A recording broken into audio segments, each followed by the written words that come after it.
আরে মানে এতে নওশাদের একটা লাভ হয়ে গেছে বলে আমি মনে করি। আইএসএফ কি তাহলে আবার শক্তি ফিরে পাবে মনে করছেন? আমার মনে হয় ভাঙড়ে আইএসএফ আবার জিতবে, আমার মনে হয়, এবং তাছাড়া আরো 2-4টা সিট জিততেও পারে। আর আমরা বলতে চাইছি, আমার তহা চাচা বলে দিয়েছে, আর যাই হোক আমি নওশাদকে চিনি, নওশাদ অনেকগুলো সিট পাবে। আরে হারোয়া থেকে আমাদের খামচিহ্ন এবারে বিধানসভায় যাবে, এই কথাটা দৃঢ়তার সঙ্গে আমরা বলে দিতে চাই। আপনারা জানেন শুভেন্দু অধিকারী, মমতা বন্দ্যোপাধ্যায় কে? শুভেন্দু অধিকারী, মমতা বন্দ্যোপাধ্যায়, শুভেন্দু অধিকারী আপনারা দেখেছেন তরজা কিরকম? আর শুভেন্দু অধিকারী তিলক কেটে এখন জয় শ্রীরাম করছেন। আসলে বিষয়টা তা নয়, বিষয়টা নাগপুর থেকে পরিচালিত হচ্ছে। এই রাজ্যটাকে বিজেপির হাতে ঠিক সময় মতো তুলে দেওয়ার যে পরিকল্পনা মমতা বন্দ্যোপাধ্যায় নিয়েছেন, আমরা বলতে চাইছি যে এই যে চক্রান্ত, এই চক্রান্ত আমাদেরকে ব্যর্থ করতে হবে। আমরা অনেকদিন আগে বলেছি যে পশ্চিম বাংলায় সারা ভারতবর্ষের সংখ্যালঘুরা যে অত্যাচারিত হচ্ছে, সব থেকে বেশি অত্যাচারিত হচ্ছে আমাদের পশ্চিম বাংলার মানুষ। আর আমার কিছু মুসলমান ভাইরা তারা এখনো বলছে যে আমরা বিজেপিকে রুখতে গেলে তৃণমূলকে ভোট দিতে হবে। আপনারা তো ভোট দিয়েছেন। এই রাজ্যে ওয়াকফ সম্পত্তি, ওয়াকফ সংশোধনী বিল, আমরা যেটুকু জানি যে ওয়াকফ সম্পত্তি 4 লক্ষ একর জমি বিজেপি চক্রান্ত করে আমার মুসলমান ভাইদের কাছ থেকে কেড়ে নিচ্ছে। আর আমার রাজ্যের অভিভাবিকা, যিনি রেড রোডে মাথায় হিজাব পরে, বোরখা পরে, যিনি দোয়া আদায় করেন, সুবহানাল্লাহ ইনশাআল্লাহ বলেন, আর মমতা বন্দ্যোপাধ্যায় তিনি চুপ করে দেখছেন যে 4 লক্ষ একর জমি বিজেপি সরকার কেড়ে নিচ্ছে। আমার বিজেপি, এই বিজেপি সরকার আমার বাপ জেঠা কাকাদের কবরস্থানে হাত বাড়িয়েছে। আর কিছুদিন পরে সরকার ভেস্টেড হিসাবে ঘোষণা করবে, আমার বাপ জেঠা কাকাদের কবরস্থানে মদের দোকান হবে, মল হবে। আর ইন্ডিয়ান সেকুলার ফ্রন্ট বলছে আমরা এক বুক রক্ত দেব, আমরা ওয়াকফ সংশোধনী বিল যতক্ষণ না প্রত্যাহার হচ্ছে আমরা রাস্তায় দাঁড়িয়ে থেকেই আমরা এর প্রতিবাদ করব। সেই জন্যই তো আমরা ইন্ডিয়ান সেকুলার ফ্রন্ট রাস্তায় নেমে আমরা লড়াই করছি। আমরা বলতে চাইছি, যারা বলতে চাইছেন যে তৃণমূল দিয়ে বিজেপিকে রুখবেন, বালির বাদ দেওয়ার চেষ্টা করছেন। 1998 সালে আর একবার স্মরণ করিয়ে দিতে চাই, 1998 সাল কংগ্রেস ভেঙে তৃণমূলের জন্ম হলো। 1998 সালে তৃণমূলের জন্ম হওয়ার পর মমতা বন্দ্যোপাধ্যায় বিবিসিকে সাক্ষাৎকার দেওয়ার সময় বলছেন বিজেপি আমার স্বাভাবিক মিত্র। আমরা দেখলাম পশ্চিম বাংলায় আনন্দবাজার পত্রিকায় বড় বড় হোর্ডিংয়ে আমরা দেখতে পেলাম বিজেপিকে ফ্রন্টে এনে লড়বো। কে বলেছে? নওশাদ সিদ্দিকী বলেনি, আব্বাস সিদ্দিকী বলেনি, এই হিজাব পরা, এই বোরখা পরা মমতা বন্দ্যোপাধ্যায় বলেছেন। আর মমতা বন্দ্যোপাধ্যায় যদি অপরাধ থাকে, এই বাংলায় বিজেপিকে ডেকে নিয়ে এসে পদ্ম ফুলের চাষ করেছে, এটাই মমতা বন্দ্যোপাধ্যায়ের সব থেকে বড় অপরাধ। 1999 সালের লোকসভা নির্বাচন আমরা কি দেখলাম? মমতা বন্দ্যোপাধ্যায়ের বাড়িতে অটল বিহারী বাজপেয়ী এলেন। অটল বিহারী বাজপেয়ী মমতা বন্দ্যোপাধ্যায়ের মায়ের পায়ে হাত দিয়ে প্রণাম করছেন। মমতা বন্দ্যোপাধ্যায়ের মা গায়ত্রী দেবী তাকে মালপোয়া খাওয়ালেন। আর মমতা বন্দ্যোপাধ্যায় হাতে হাত রেখে তিনি এই পশ্চিম বাংলা থেকে বিজেপির দমদম থেকে তপন শিকদার আর কৃষ্ণনগর থেকে জুলু মুখার্জি, সত্যব্রত মুখার্জিকে একসাথে মমতা বন্দ্যোপাধ্যায় দিল্লি গেলেন। বিজেপি সরকার হলো, অটল বিহারী বাজপেয়ী প্রধানমন্ত্রী, আর আমার মমতা বন্দ্যোপাধ্যায় বাংলার মুখ্যমন্ত্রী মমতা বন্দ্যোপাধ্যায় তিনি হলেন রেলমন্ত্রী, কখনো কয়লা মন্ত্রী, কখনো দপ্তরবিহীন মন্ত্রী। এই কথাটা তৃণমূলের নেতাদেরকে স্মরণ করিয়ে দিতে চাইছি এই কারণেই, ওরা বলছে যে আইএসএফ নাকি বিজেপির দালাল। ওরা হিন্দু পাড়ায় গিয়ে বলছে এটা মুসলমানের দল, আর মুসলমান পাড়ায় গিয়ে বলছে এটা বিজেপির দালাল। আমরা বলতে চাইছি তৃণমূলের নেতারা, আপনারা শুনছেন, আমি জানি আপনাদের, আমরা এই মঞ্চ থেকে শুভেচ্ছা জানাই যে আপনাদের শুভোদয় হোক। আমরা পিয়ারুলকে বলে যাচ্ছি যে তৃণমূলের নেতারা রক্তদান করতে বাধা দিলেন, জনসভা করতে বাধা দিলেন। আপনাদেরকে বলে যাচ্ছি, পিয়ারুলের নাম্বারটা আপনারা রেখে দেবেন। আপনার পরিবারের উপরওয়ালা না করুক, কেউ অসুস্থ হোক, যদি রক্তের প্রয়োজন হয়, আমার পিয়ারুল ভাই কার্ড নিয়ে রক্ত নিয়ে আপনার হাসপাতালে দোরগোড়ায় পৌঁছে যাবে। এটাই ইন্ডিয়ান সেকুলার ফ্রন্ট, এটাই আব্বাস সিদ্দিকী, এটাই নওশাদ সিদ্দিকী। আমরা এই কথাই বলতে চাইছি। আর বিজেপির শুভেন্দু অধিকারী যারা বিজেপি করছেন, জয় শ্রীরাম বলছেন, আপনারা যখন ওপরওয়ালা না করুক, যারা হসপিটালে যারা যান, যারা বিজেপি করেন, জয় শ্রীরাম বলে যারা বাজারকে গরম করতে চাইছেন, তাদের যদি রক্তের প্রয়োজন হয় তখন ব্লাড ব্যাংকে গিয়ে আমরা বলি না এক বোতল হিন্দুর রক্ত দিন। আমরা বলতে চাইছি, শুভেন্দু অধিকারী, এই বাংলা সম্প্রীতির বাংলা, আপনি হিন্দু হিন্দু ভাই ভাই করছেন। আপনার মুখ্যমন্ত্রী, আপনার নেত্রী বলেছেন যে আপনার নাকি অনেকগুলো পেট্রোল পাম্প আছে, আপনার অনেকগুলো বাস আছে, আপনার অনেকগুলো টলার আছেন। শুভেন্দু বাবু এই হারোয়ার মঞ্চ থেকে এসে আপনাকে বলছে, আপনি পেট্রোল পাম্পে একবার হিন্দু হিন্দু ভাই ভাই, আর হিন্দু ভাইরা যদি যায় একবার যদি জয় শ্রীরাম বলে, তাহলে আপনি অন্তত 106 টাকার পেট্রোল নিশ্চয়ই 50 টাকায় দেবেন। আপনি আগুন নিয়ে খেলবেন না। আপনার কাছে করো জোরে আমরা আবেদন জানাচ্ছি। এই বাংলা রবীন্দ্রনাথের বাংলা, এই বাংলা কাজী নজরুলের বাংলা, এই বাংলা নেতাজি সুভাষচন্দ্রের বাংলা, এই বাংলা আবু বক্কর সিদ্দিকীর বাংলা, এই বাংলা আসফাকুল্লার বাংলা, এই বাংলায় হিন্দু মুসলমানের জায়গা নেই। আমরা বলতে চাইছি, ইন্ডিয়ান সেকুলার ফ্রন্ট, মোরা এক বৃন্তে দুইটি কুসুম, হিন্দু মুসলমান, মুসলিম তার নয়নমণি, হিন্দু তাহার প্রাণ। আর তৃণমূলের নেতাদের আপনাদেরকে আর একবার আপনারা কান খুলে শুনে রাখুন।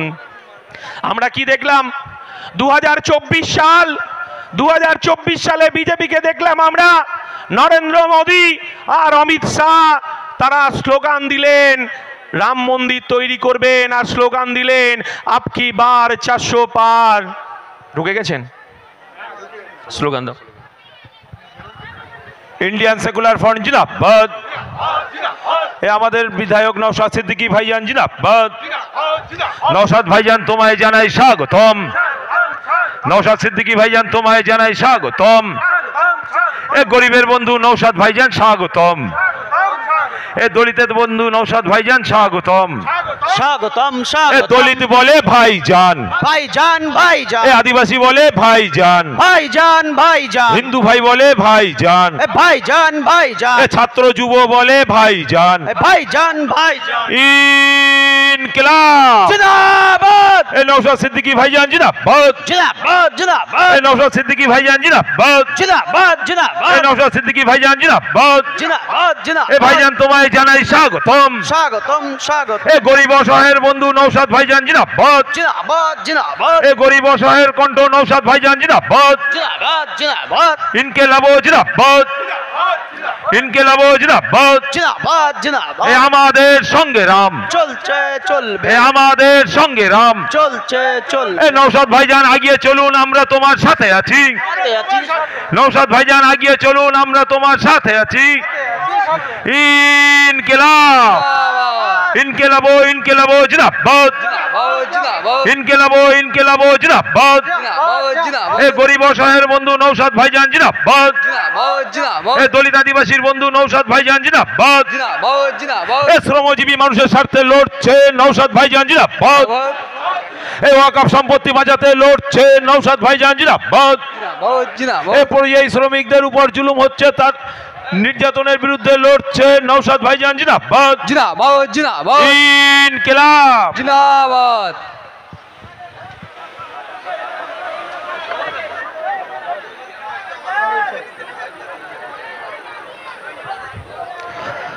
বলেছিলাম না, রাজ্যের মুখ্যমন্ত্রীকে বলছি, আপনি তো রাজ্যের পুলিশ মন্ত্রী, একবার বাঘের বাচ্চাটাকে আটকে দেখান না। মঞ্চে এসেছেন তিনি, বিধানসভার বাইরে আর বিধানসভার ভেতরে তার লড়াইয়ের কথা বলবেন।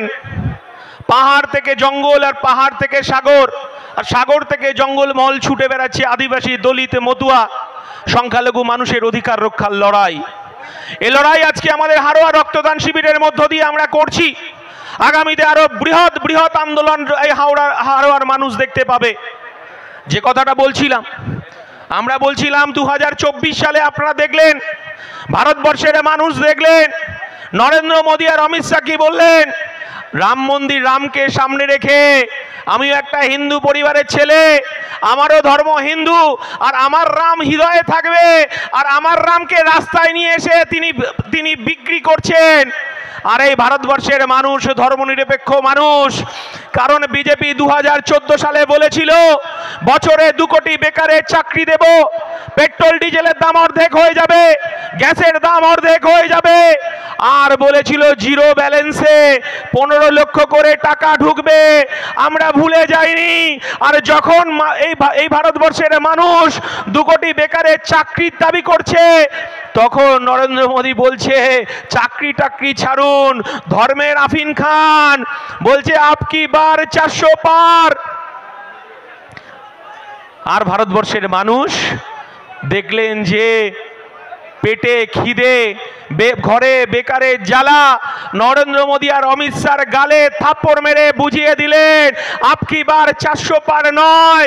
এ দেশ মুসলমানের দেশ, এ দেশ হিন্দুর দেশ, এ দেশ খ্রিস্টানের দেশ, এ দেশ জৈনর দেশ, এ দেশ আদিবাসী দলিতের দেশ, সব ধর্মের মানুষ থাকেন, এ দেশ ধর্মনিরপেক্ষ দেশ। বিজেপির গালে থাপ্পড় মেরে 240-এ থামিয়ে দিয়েছেন। আর আমার বিজেপির মানুষ কন্যা, আরএসএস এর মানুষ কন্যা আমার মমতা বন্দ্যোপাধ্যায়, যিনি রেড রোডে নামাজের সময় বোরখা পরে, হিজাব পরে তিনি ইনশাআল্লাহ সুবহানাল্লাহ করেন, আর পশ্চিম বাংলার মুসলমান মানুষ তিনি বলেন মমতা বন্দ্যোপাধ্যায়কে দিয়ে বিজেপিকে রুখবেন। আর মমতা বন্দ্যোপাধ্যায় রাষ্ট্রীয় কোষাগার থেকে 400 কোটি টাকা খরচ করে দীঘাতে জগন্নাথ মন্দির তৈরি করলেন। কার টাকা? এই রাজ্যের মুসলমান আমার ভাইদের টাকা, আমার হিন্দুর ভাইদের টাকা, খ্রিস্টান জৈন আদিবাসী দলিতদের টাকা। আর আমার মুসলমান ভাইরা যখন ঈদের পরে দীঘায় গেছেন, দীঘার পুলিশ তাদেরকে ফতোয়া দিয়েছে যে মমতা বন্দ্যোপাধ্যায় দীঘার জগন্নাথ মন্দির উদ্বোধন করতে এসেছেন, কেউ যেন ঘরের বাইরে না বেরোয়, মাছ মাংস যেন না খায়। আর আমার সায়নী দিদি বলেছিলেন রাম মন্দির যখন তৈরি হয়, বেকার যুবকরা কি তাহলে রাম মন্দিরে গিয়ে বাটি নিয়ে বসবেন, ভিক্ষে করবেন? আমরা বলতে চাইছি সায়নী দিদি, আপনার তো পাশেই আপনার লোকসভা যাদবপুর, আপনি বলুন না মমতা বন্দ্যোপাধ্যায়কে, আমরা বলিনি, আপনি বলেছিলেন। আপনি কি বলেছিলেন? আপনি বলেছিলেন যে রাম মন্দিরের ওখানে বেকার যুবকরা কি বাটি নিয়ে বসবে? তাহলে দীঘার জগন্নাথ মন্দিরে এই বাংলার 26,000 আমার শিক্ষকরা রাস্তায় বসে রয়েছে, তাদের হকের চাকরি চলে গেল। আর এই বাংলার কোটি কোটি যুবক কাজের জন্য তারা পরিযায়ী শ্রমিক হিসেবে তারা আমার বাংলার বাইরে চলে যায়। আর প্রতিদিন এই বসিরহাট, এই হারোয়ার প্রত্যেকটা জানেজার নামাজ আমরা শুনতে পাই, আর ডেড বডিটা কফিন হয়ে ফিরে আসে। আমার নওশাদ সিদ্দিকী বলেছে প্রত্যেকটা রাজ্যের নোডাল অফিসার নিয়োগ করতে হবে।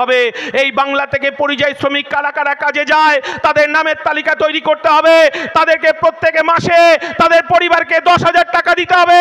এটাই নওশাদ সিদ্দিকী, এটাই ইন্ডিয়ান সেকুলার ফ্রন্ট, আমরা এই কথা দৃঢ়তার সঙ্গে বলেছি। আর মমতা বন্দ্যোপাধ্যায় আপনি জগন্নাথ মন্দির তৈরি করে এই বাংলাকে, সম্প্রীতির বাংলাকে আপনি ভাঙতে চাইছেন। আবার একদিকে আমার মুসলমান ভাইরা দাবি করছে যে আপনি দাদা নাই দীঘায় গেলে জগন্নাথ মন্দিরে যাবেন, আমরা তাহলে দীঘায় গেলে কোথায় যাব? আমরা বলতে চাইছি মমতা বন্দ্যোপাধ্যায়, আপনি এই বাংলা সম্প্রীতির বাংলাকে ভাঙতে চাইছেন। আমরা বলতে চাইছি মোরা এক বৃন্তে দুইটি কুসুম, হিন্দু মুসলমান, মুসলিম তার নয়নমণি, হিন্দু তাহার প্রাণ। একদিকে নওশাদ সিদ্দিকী, একদিকে বিশ্বজিৎ মাইতিরা রাস্তায় দাঁড়িয়ে থেকে এক বুক রক্ত দেবে, তবু সাম্প্রদায়িক দাঙ্গা হতে দেব না, এ লড়াই আমাদের চলবে। আমরা বলতে চাইছি যে আপনি জগন্নাথ মন্দির তৈরি করে কি বার্তা দিতে চাইছেন? আর একটা ভয়ঙ্কর খেলায় মমতা বন্দ্যোপাধ্যায় মেতেছে। আমরা বলতে চাইছি আমরা তো হিন্দু মুসলমান, আমরা ভালো আছি, আমরা তো একে অপরের পরিপূরক হয়ে বেঁচে আছি। আমার হিন্দু ভাইরা মুসলমানদের ঈদের অনুষ্ঠানে যায়, আবার দুর্গাপূজায় আমার বন্ধুরা ঈদে আমাদের দুর্গাপুজোর অনুষ্ঠানে আসে। আমাদের এই সম্প্রীতির বাংলা, একসঙ্গে দাঁড়িয়ে আমরা বাজারে সবজি বিক্রি করি, আমরা একসঙ্গে চায়ের দোকানে বসে আড্ডা মারি, একসঙ্গে আমরা কলেজে যাই, একসঙ্গে আমরা স্কুলে যাই, কিন্তু তারপরেও কেন জগন্নাথ মন্দিরের প্রসাদের নাম করে রেশন দোকান থেকে এই পশ্চিম বাংলার মানুষকে প্যাঁড়া বিলি করা হচ্ছে? আলটিমেট বিজেপি আর মমতা বন্দ্যোপাধ্যায় এই বাংলাকে আবার ধর্মের ভিত্তিতে ভাগ করতে চাইছে, আবার হিন্দু মুসলমান দাঙ্গা করতে চাইছে। শুধু আমার চেয়ারম্যানকে বসিয়ে বেশি কথা বলবো না, শুধু একটা কথা বলবো, 1992 সালে ফিরে যান। আমার অনেক ছোট ছোট ভাইরা আছেন, কিন্তু আমার চাচারাও কান পেতে শুনছেন, আমার রশিদ চাচাও আছেন। 1992 সাল আমার ভারতবর্ষের প্রত্যেকটা রাজ্যে রাজ্যে আগুন জ্বলছে, উত্তরপ্রদেশে আগুন জ্বলছে, গুজরাটে আগুন জ্বলছে, তামিলনাড়ুতে আগুন জ্বলছে, কেরলে আগুন জ্বলছে, ওড়িশায় আগুন জ্বলছে, বিহারে আগুন জ্বলছে। বাবরি মসজিদ ধ্বংস হলো, রাম মন্দির তৈরি হবে রাম জন্মভূমিকে সামনে রেখে। ভারতবর্ষের সংস্কৃতি, ভারতবর্ষের ধর্মনিরপেক্ষতা, ভারতবর্ষের গণতন্ত্রকে ধ্বংস করলো বিজেপি, আরএসএস, এই লালকৃষ্ণ আদবানি থেকে শুরু করে অটল বিহারী বাজপেয়ী, এই নরেন্দ্র মোদী, অমিত শাহ সেদিনকে ভারতবর্ষের কৃষ্টি, সংস্কৃতি, ধর্মনিরপেক্ষতাকে ধ্বংস করলেন, সংবিধানের উপর আঘাত আসলো। আমরা দেখলাম সেদিন পশ্চিম বাংলার মাটিতেও শুধু একটা নাম করব, জ্যোতিবাবু এই রাজ্যের মুখ্যমন্ত্রী, তিনি বললেন এই রাজ্যে আমরা একটাও দাঙ্গা হতে দেব না। আমি আমার পুলিশ প্রশাসনকে বলে দিয়েছি যে যদি কেউ দাঙ্গাবাজরা দাঙ্গা করে, দাঙ্গাবাজরা কখনো মুসলমান হতে পারে না, দাঙ্গাবাজরা কখনো হিন্দু হতে পারে না। আমি আমার পুলিশ প্রশাসনকে বলে দিয়েছি মাথা লক্ষ্য করে গুলি করতে। আমরা সেই সম্প্রীতির বাংলায় বড় হয়েছি। আমরা বলতে চাইছি, আমরা দেখলাম, আমরা কিছুদিন আগে আমরা আইএসএফ এর প্রতিনিধি দল আমরা মহেশতলায় গিয়েছিলাম, যেটাই পশ্চিম বাংলার ডায়মন্ড হারবারের মডেলের একটা বিধানসভা মহেশতলা। সেই মহেশতলায় আমরা গিয়েছিলাম। মহেশতলায় আমরা গিয়ে কি ভয়ঙ্কর দৃশ্য দেখলাম। একটা মুসলমান ভাই সেখানে ফল বিক্রি করে, আজকে দীর্ঘ 14 বছর ধরে হিন্দু, মুসলমান, খ্রিস্টান, জৈন, আদিবাসী, দলিত সবাই তার দোকান থেকে ফল কেনে। আমার হিন্দু মায়েরা তার দোকান থেকে ফল কেনে, আমার দেবতার পুজোর অর্ঘ্য হিসাবে ফল কেটে দেয়, সেখানকে মুসলমান ভাইরা দেয়। কিন্তু আমরা দেখলাম যে কুরবানির ঈদে যখন আমার সেই ভাই বাড়ি গেছে, সেই দোকানে তারা তুলসী মণ্ডপ তৈরি করলো, তুলসী মণ্ডপ তৈরি করে সাম্প্রদায়িক বাতাবরণ তৈরি করলো। আর সেখানে মমতা বন্দ্যোপাধ্যায়ের খাকি পুলিশ দাঁড়িয়ে থেকে দেখলো, সেখানে সাম্প্রদায়িক দাঙ্গা বাঁধালো। আর আমরা দেখলাম মমতা বন্দ্যোপাধ্যায় এই হারোয়াতেও চেষ্টা করবে। এর আগেও প্রয়াত নুরুল ইসলাম এই বসিরহাটকে জ্বালিয়েছে, বাদুড়িয়া আগুন জ্বলেছে, দেগঙ্গায় আগুন জ্বলেছে, এই মমতা বন্দ্যোপাধ্যায়ের রাজত্বেই। যে মমতা বন্দ্যোপাধ্যায়, আমরা বলতে চাইছি আপনি হিজাব পরুন, আপনি বোরখা পরুন, কিন্তু বাংলাকে আমরা দুভাগে ভাগ হতে দেব না, এই শপথ আপনারা নিয়েছি। তাই আমার চেয়ারম্যান বসে আছেন, এ কথাটা বলবো। আমার দলের পৃষ্ঠপোষক আব্বাস সিদ্দিকী বলেছেন, মোরা এক বৃন্তে দুইটি কুসুম, হিন্দু মুসলমান, মুসলিম তার নয়নমণি, হিন্দু তাহার প্রাণ। আমার মুসলমান ভাইরা মাথায় টুপি পরে মসজিদে গিয়ে নিরাপদে নামাজ পড়বে, আমার হিন্দু ভাইরা, আমার হিন্দু মায়েরা মন্দিরে গিয়ে ঘন্টা বাজিয়ে পুজো করবে, আর আমার মতুয়া ভাইরা তারা ডঙ্কা বাজিয়ে তারা হরিচাঁদ গুরুচাঁদের পুজো করবে, আর আমার খ্রিস্টান ভাইরা তারা গির্জায় গিয়ে প্রার্থনা করবে। আমরা এই সোনার বাংলা দেখতে চাই, যে বাংলায় সম্প্রীতির বাংলা, যে বাংলায় কাজী নজরুল ইসলামের শ্যামা সঙ্গীত পুজোর মন্দিরে বাজবে, আমরা সেই বাংলাকে দেখতে চাই। আমরা বলতে চাইছি, আমার আব্বাস সিদ্দিকী যে শিক্ষা দিয়েছেন, নানা ভাষা, নানা মত, নানা পরিধান, বিবিধের মাঝে দেখো মিলন মহান। 2026-এ এই বাংলায় সাম্প্রদায়িকতার জায়গা নেই, এই বাংলায় মমতা বন্দ্যোপাধ্যায়ের জায়গা নেই, এই বাংলায় শুভেন্দু অধিকারীর জায়গা নেই। আর একবার বলে যেতে চাই যে হারোয়ায় খামচিহ্ন আবার বিধানসভায় যাবে। আর তৃণমূলের যে নেতারা বলতে চাইছেন সন্ত্রাস করবেন, আমরা বলতে চাইছি আমাদের কাছে হয়তো বোম, গুলি, পিস্তল নেই। যে হাল আমাদের তিহারের বড়বাবু, তিহার জেলের বড়বাবু হয়েছেন আপনার অনুব্রত মণ্ডল, আর এখানকার তৃণমূলের 2 পয়সার ফুটো নেতারা শুনে যান। আপনারা যদি একবারে জেলে ঢোকে, তৃণমূলের বালু মুখার্জি আপনার খবর নেবে না, রহিমা মণ্ডল আপনার খবর নেবে না, আর এখানকার যিনি এমএলএ আপনার খবর নেবে না। আপনার বাড়িতে মা আছে, ভাই আছে, বোন আছে, তাই আপনাকে বলছি আপনি সাবধান হয়ে যান। এ লড়াইয়ে আমাদের সেনাপতি নওশাদ সিদ্দিকী, তাকে 42 দিন আটকে রাখা যায়, মেরুদণ্ড বিক্রি করে না। আমরা হারোয়ার মানুষকে বলতে চাই 2026-এ এই হারোয়া থেকে খামচিহ্ন বিধানসভায় যাবে। সবাই ভালো থাকবেন, মাথা ঠান্ডা রেখে বুথে গিয়ে কাজ করতে হবে। 100 দিনের কাজের অধিকার, প্রধানমন্ত্রী কাজের অধিকার আমরা ফেরত আনবই, এই কথা বলে সবাইকে সংগ্রামী অভিনন্দন জানিয়ে আমার বক্তব্য শেষ করছি। ইনকলাব জিন্দাবাদ, ইন্ডিয়ান সেকুলার ফ্রন্ট জিন্দাবাদ, নওশাদ সিদ্দিকী জিন্দাবাদ।